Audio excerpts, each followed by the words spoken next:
Food bloggers, hi, how are you today? Thank you so much for tuning in to the Eat Blog Talk podcast. This is the place for food bloggers to get information and inspiration to accelerate your blog's growth and ultimately help you to achieve your freedom, whether that's financial, personal, or professional. I'm Megan Porta, and I've been a food blogger for over 12 years. I understand how isolating food blogging can be at times. I'm on a mission to motivate, inspire, and most importantly, let each and every food blogger, including you, know that you are heard and supported. I always love talking to seasoned food bloggers, people who are in our industry and our niche, but I also love talking to people outside of our niche to get a little bit different perspective on our businesses, and this is exactly what happened in this episode. Megan Gonzalez, she is from Nurture Knitwear. She is a knitting blogger, had a great perspective on building email lists for us, for food bloggers, by using PDFs and video. And we talk about this pretty extensively inside of the episode, but I think this will give you a little bit of a renewed perspective on how to grow your list quickly. It'll give you some good, inspiring ideas. This is episode number 397, and it is sponsored by Rank IQ. Hey there, we are putting together an AMA episode. AMA stands for Ask Me Anything, coming up here on the eBlog Talk podcast, and we would love your help with this project. Submit questions that you would like for me to answer in episode number 400 that will be published on April 10th. Ask me anything about myself, productivity, planning, food blogging, any of those topics that I talk a lot about. I will do my very best to get an answer for you. Send me an email at megan@eatblogtalk.com with AMA as the subject line and ask away. Megan Gonzalez is the knitter behind Nurture Knitwear, and she strives to create a chic, casual style for modern women. At Nurture Knitwear, they are focused on empowering women to carve out a little creative space for themselves to learn, to find peace and satisfaction, and to refill so that they can keep pouring out into the lives of those we love. Hey, Megan, thanks for joining me today. How are you? I'm doing great. It's great to join you, Megan. Yes. Well, we have an exciting chat today. We're going to talk about building your email list using PDFs and video quickly, doing that quickly. But before we do that, I would love to hear if you have a fun fact to share with us. Yeah. So I use food blogs all the time. I'm on Pinterest and Google and always searching for something interesting to cook for our family. And there was one night just last month that I had some mushrooms that this was the last day they were going to be good. And I had some frozen chicken and some pasta. And so I typed in mushroom chicken pasta and found this great recipe. And as I'm cooking and I don't have the right kind of pasta and my chicken is prepared slightly different and all these things, I just had this really interesting moment because I'm a knitwear designer. I'm not a food blogger, but I had this real moment of kinship with the food blogger of, okay, so I'm using some slightly different ingredients, and I'm thinking she would probably feel about what I'm doing how I feel about when people are like, well, can I use a different weight of yarn in a different style and all these things? And I'm like, yeah, of course you can, but I can't guarantee your results. Yes. Right. Oh my gosh. We all feel that. We all get those comments that are like, I changed half of the recipe, but why doesn't it taste good? Yes. So I'm glad that you felt that kinship and kind of a bonded understanding of what it's like, right? And both from a user perspective and from a food blogger perspective. So that's awesome. So you are a knitter. I just am curious. What are your favorite things to knit? I knit everything you can wear. I love knitting sweaters, and cardigans, and shawls, and cowls, which are like oh yes, little love cowls. Yeah. A lot of people, they're like, well, it's a cowl. So it's a little thing that goes around your neck, and I love it. I like them better than scarves because you don't have to fiddle with them at all. You put it on and you're done for the day. And I just started knitting socks, which has been a great experience. So I love to knit all the wearables. Oh, that's so awesome.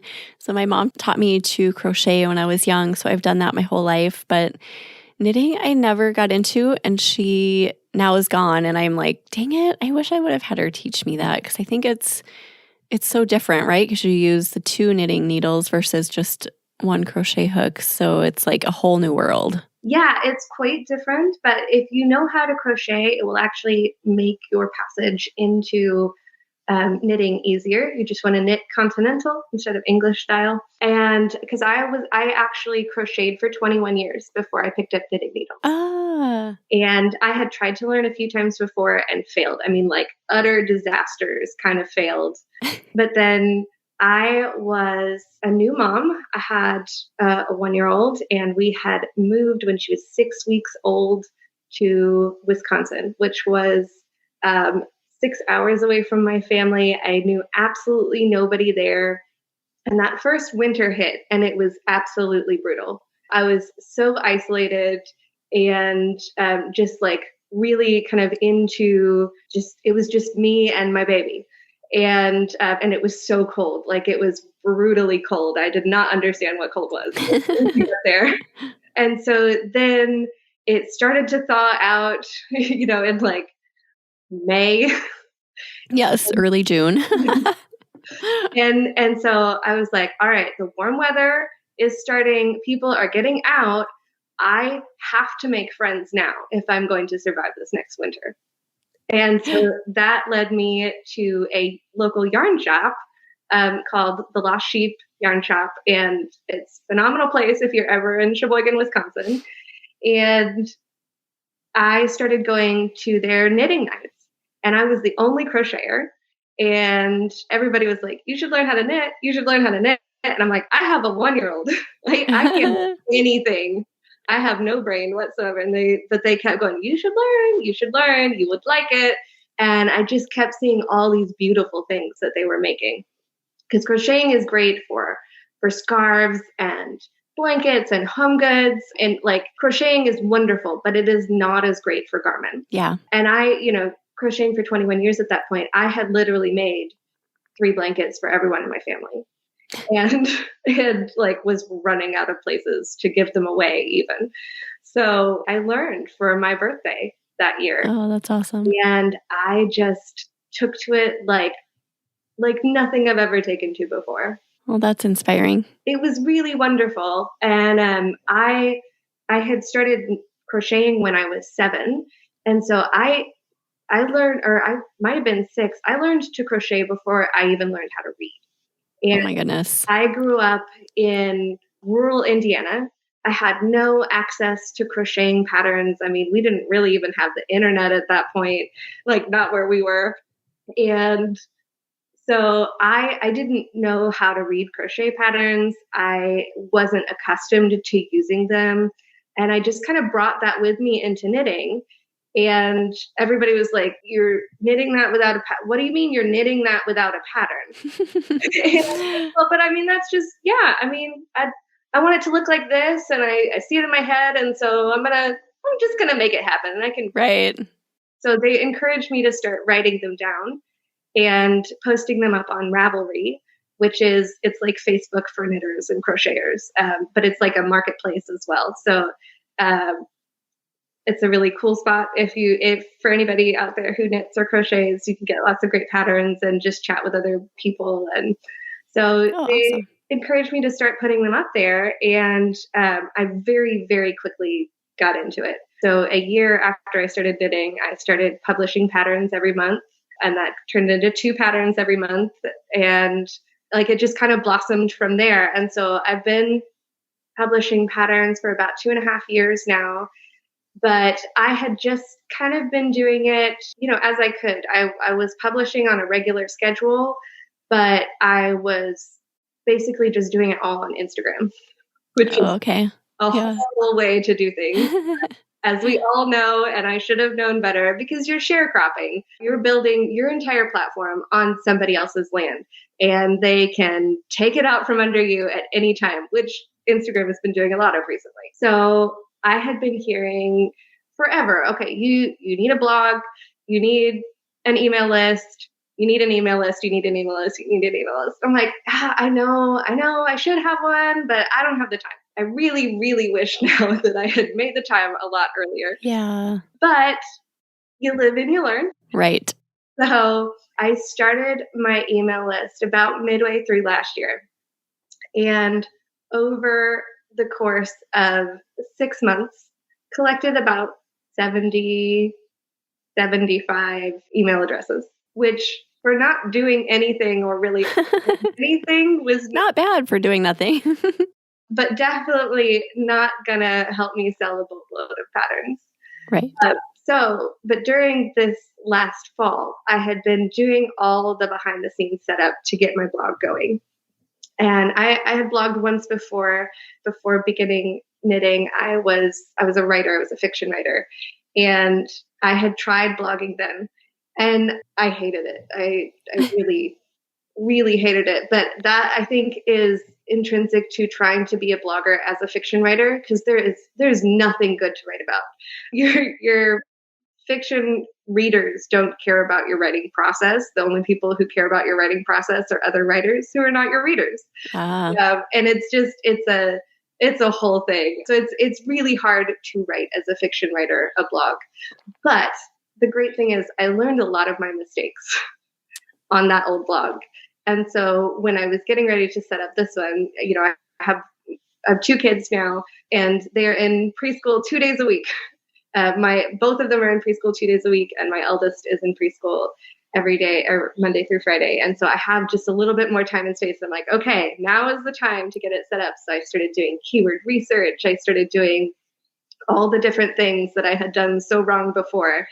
And one of the things that like my key purpose in starting a blog was to get email subscribers. And I want to expand it and monetize it and all that later on. But that is, for right now, my goal is to get email subscribers through this blog. And I did kind of a soft opening in December and have started then full on in January with 2 blog posts a week. And they're very detailed. They've got a lot of technical information. They've got a lot of like, here's how you can make time to knit, and as well as patterns. And because getting these email addresses is my key focus, I have done 2 main things that in 1 month alone allowed me to double my list of emails. Oh, that's awesome. And the first one, and the most successful one, is to offer PDFs of the free patterns that I am offering. And I think that this could be something that food bloggers could use as well, because it's really convenient for the readers to have those PDFs that they can, a lot of them print them off so that they can carry them around. Some people might not want to have their iPad in the kitchen with them, because every time I do, I manage to like splatter it with grease or something. So Yes. It's nice to be able to have those printable copies. And so what I do is I offer the basic free pattern on my website.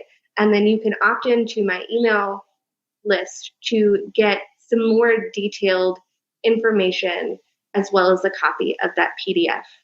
And that, helped me grow. Like the first one that I put out, I got 40 subscribers. Oh, that's awesome. So how do you think this translates to food blogging? Because we can print, or our users can print our recipes straight from the recipe card. So what other types of PDFs do you think would be valuable? Are they formatted? Like, are they, when they are printed, is it just a printed, like a plain sheet?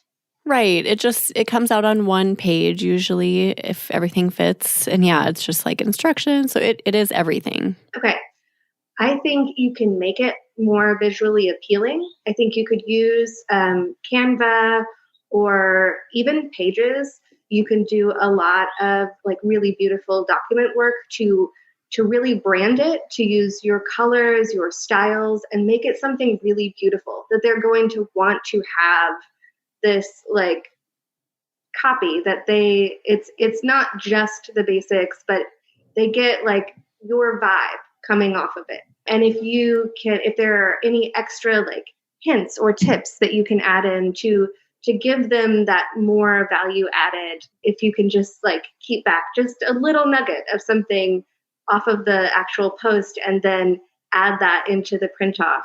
Because a lot of times my PDFs have like an extra size that you can knit, or have something just a little bit more that you can't get from the free copy on the website. I have never thought of this because it's so easy just to have, like, our recipe cards have a standard print button. It's like, okay, that's all they need. But it is a little extra. I mean, it would be a little extra work, but not much once you have a template, right? You could just like plug in the information. And if you're giving extra information for each recipe, just communicating that would be something you would need to do. So letting people know, because I think we've educated our users to just use that print button. So we would have to educate about like, okay, here's kind of a different formatted PDF with extras, right? Yeah. And I think people could use it to, like start creating their own binder of your recipes, and to have something, really beautiful that gives them a sense of you right there in the kitchen. Eat Blog Talk is here to support you at every stage of your food blogging journey to help you accelerate your blog's growth so you can achieve your freedom. We offer many services that will help get you on the right path no matter where you're at in your journey. Don't forget to check out our free discussion forum at forum.eatblogtalk.com. Go there to connect with like-minded peers, to learn and to grow, and to share any wins that you have. Our signature service is our mastermind program. We are currently accepting waitlist submissions for 2024. So if you want to get on the list for this year-long experience starting in January 2024, definitely do that now. If you are not quite ready for that investment, the Mini Minds program might be for you. It is a 6-month program that will help you achieve your goals and overcome any obstacles that are holding you back. And if you're up for getting together in person with some like-minded food bloggers, consider coming to one of our in-person retreats in 2023. This is a great way to get to know your fellow food bloggers really well in an intimate setting, to learn a ton about food blogging in a short time frame, and to eat some delicious food that you will never forget. Go to eatblogtalk.com/services to get all the information about all of our services. We could also put a binder together to start just so people can see it and maybe educate that way. So having like a little video or something on social media just showing like, you could have this binder too. You need to go here to download the PDFs. That would be really cool. I can see like an older demographic really liking that, because like people my mom's age and up and around where she is, I think they really like having that hard copy, like handwritten, just database of recipes that they can flip through. Yeah, absolutely. And you could even include like a front page printout, that if they wanted to have something that on the very front of the binder that was with your name and your logo and your some kind of, maybe even a line that they could fill in of, Mia's recipe book, or, something like that, to make it personal and to add that little extra touch. I love that. And this doesn't have to be limited to just recipes, I don't think either. We could find other ways to create these PDFs outside of recipes. I think there's so much that we could think through in food blogging. Yeah, absolutely. Yeah, that's so cool. Okay, so you grew your list really fast. And then have you gotten any feedback about it? Like, oh, I love these. One of the first things that I ask for is, to respond, how long have you been knitting? And that started a lot of dialogues with different people, that it's just been lovely to get to know them. And the people who are still following me on Instagram are really excited about the new patterns. And it's actually upped my traffic on Instagram a lot as well, because they're excited to see what I have. Yeah, that's so cool. So you're getting more interest on other platforms. And do you get consistent downloads for those PDFs still, or was it kind of an initial boost? Yeah, I'm still getting consistent downloads. I am still sharing it on a few different locations. For us, there are places, I share it on Pinterest, of course, and I get some regular traffic from that. But there are also other places where you can share those patterns, and I get some regular traffic from that as well. Awesome. I love that. I love that you found success with this. And then you have another avenue that you've used too that has been successful. So talk about your videos. So the other thing that I started doing when I was doing all this prep to kind of kick my blog off, I was listening to a lot of podcasts. And I was trying to learn some different techniques, things that I hadn't thought of. And it had been a while since I'd blogged, so I knew that a lot of things were going to have changed as well. And one of the tips that I absolutely loved was using your video content as an opt-in as well. I had planned on just putting my videos out on my regular post, but this recommended that if you wanted the video, you opt in, and then you get a link to a page on your website, a separate page on your website, which then has the embedded video and will play. Mine is locked behind a password that you get when you sign up. And that has not had as much, but still steady signups. So that I was already making these videos anyways. They're posted on YouTube, so you're still getting traffic through that. But you get this additional kind of touch point with somebody to sign up, not just for me, it's a knitting tutorial, for you, it would be a cooking tutorial or a cooking recipe. And so you see the pictures, the step-by-step pictures. And if that's all you want, that's totally great. It's there for you, like use it. But if you would like that next step of the video, you can sign up. And I've had a fair number of signups for that as well. Oh, that's so good. There are so many different routes we could go with this. I mean, I'm just thinking through like all of the different kinds of videos we can do.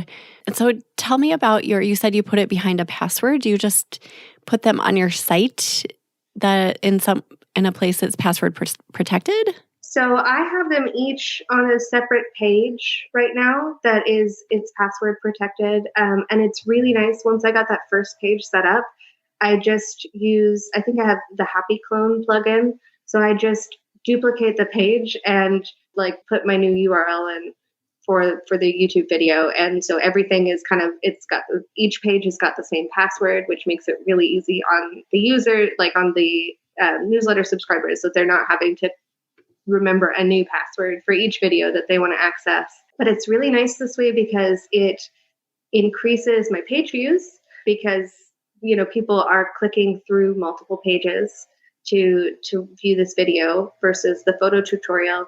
And it also, I don't fully understand this, so don't 100% take my word on it. But from what I understand, embedded videos get some kind of extra juice from YouTube. So these embedded views are then also boosting my views on YouTube.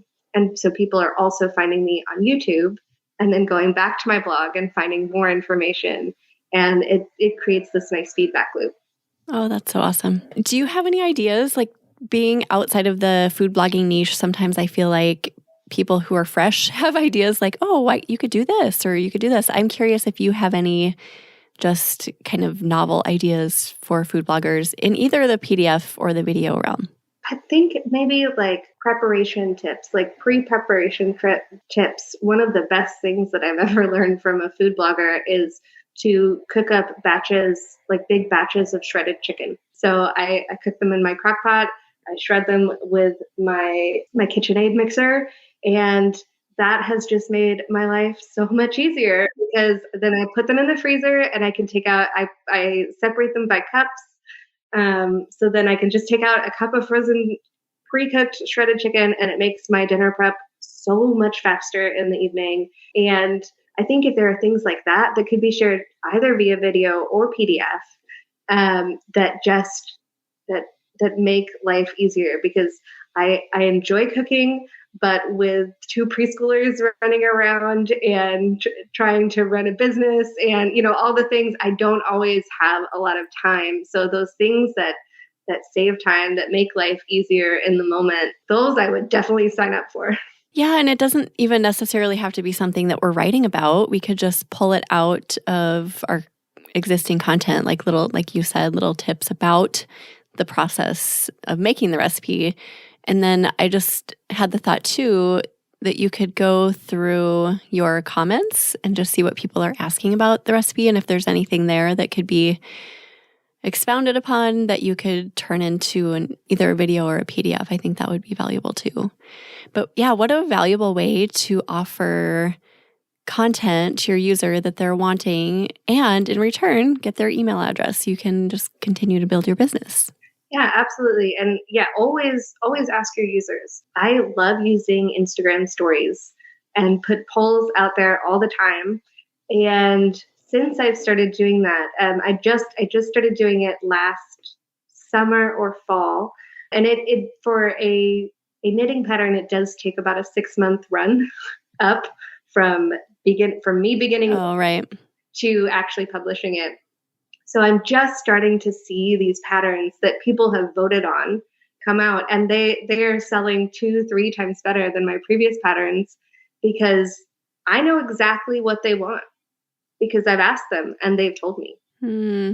That's so valuable. Yeah, that's powerful. And with food, it doesn't have to be as long of a wait. I can imagine it takes you quite a while to get through creating and all of that. But for Yeah, food, we could do that within a few weeks, probably. absolutely. Which would be even better because, half the time by the time my pattern has come out, they've completely forgotten that they voted on it. Or maybe it's built up excitement. They're like, oh, I was so excited about it 6 months ago. Now I'm really excited. So it could go either way, I think. Any other little tips for us as we're thinking through what to create or how to deliver it to? Like, do you have any special way to announce it? Do you do like a email series, or how do you, like, once your pattern is out or your PDF or your video that you've created, how do you deliver it in a way that's like really exciting? So I do a newsletter. I do multiple Instagram and Facebook posts. I do it on Instagram stories as well. I've been experimenting with doing a live on Instagram with mixed results. It's not been great traffic wise, but the big thing that I started doing last year is I have found different knitting Facebook groups that are not just my Facebook groups. And I have joined them, and some of them have different days that you can share on, like about your kind of like self promotion. But a lot of them are just knitting groups that you can. I don't go in there like, here's my link, come to my blog, all this kind of stuff. Just like, hey, I'm excited that I finished this new pattern, and just, post a picture of me wearing whatever it is, and just kind of getting in there and talking to different people. I don't just go and drop a post. I go in and I comment on several different things and have started building some relationships there. And that's made it a big difference to my traffic as well, like starting to be in front of other audiences that are not just my own. And so I don't know what the equivalent in food blogging would be. I'm assuming that there are foodie Facebook groups and things like that you may be able to do something similar, and not just like, here's the link to my blog, but more in like, I'm super excited to eat this meal. And then somebody might ask, hey, that looks great. What's the recipe? And then you can share it. But you're only sharing it once somebody's asked for it, and you're not pushing it on people. And it kind of forces us, yes, there are groups like that, definitely, that we utilize. And it forces us also to build those relationships, like you mentioned.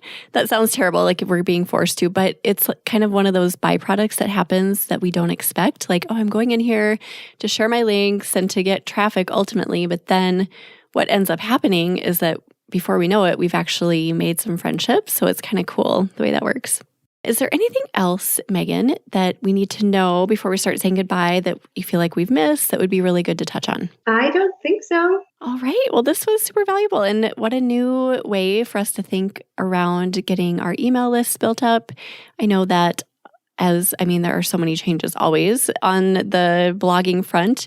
So as we anticipate what's going to happen, I think the email list is one of those really important things that we need to keep our eyes on. So I think this will be a really valuable episode for a lot of people. So thank you so much for your time today. Absolutely. Do you have a favorite quote or words of inspiration to leave us with?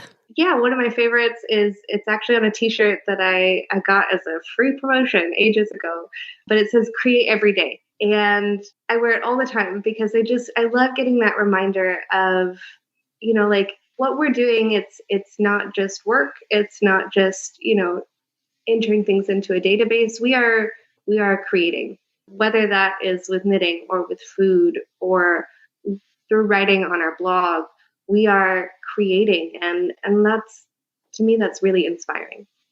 I love that. I do it too, create every day. I am such a creator at heart, and I think it's so important, not just for people like us who label ourselves as creators, but I think it's really important for everybody to just create something every day and put it out into the world. I think that is like something that is so overlooked because we get caught up in our busyness, but it's super important. So thank you for that reminder. I love it. We'll put together a show notes page for you, Megan. If you want to go look at those, go to eatblogtalk.com/nurture knitwear. And I want to hear where we can find you and where can I learn to knit? Tell me that as well. Absolutely. I've been doing some beginner knitting videos on my Instagram. I'm going to also be doing that on my blog coming up very soon. And yeah, come to my blog, which is on nurtureknitwear.com. You can also find me on Instagram at nurtureknitwear. And I have a Facebook group as well that is great for asking questions and sharing a photo going, something's gone wrong and I don't know what. Can you help me? And that's facebook.com/groups/nurtureknitwear. And also just ask me. I'm always happy to help people learning how to knit. You're welcome to email me, Megan@nurtureknitwear.com. And I love helping people learn to knit. It's a wonderful craft. It can go with you anywhere. And it's like bringing a sense of calm and peace and protection with you, like in your purse at all times. So it's a really, really lovely craft. And I, of course, because I love it, I encourage everybody to learn. There's something so calming, you're right, about just that repetition of creating stitches, right? Like when I'm crocheting, I feel so calm and just zen. I just want to I want to do it all the time. It's so calming. So I hear you. Very soothing, especially, I've got the water on to boil and the kids are running around screaming and I just pull out my knitting and grab a couple stitches while waiting for that water to boil and just go, okay, all right, it's going to be fine. We're going to be fine. I love that you use that. That's awesome. Well, thanks again, Megan, for joining me today. And thank you so much for listening today, food bloggers. I will see you in the next episode. Thank you so much for listening to this episode of Eat Blog Talk. Don't forget to head to forum.eatblogtalk.com to join our free discussion forum and connect with and learn from like-minded peers. I will see you next time.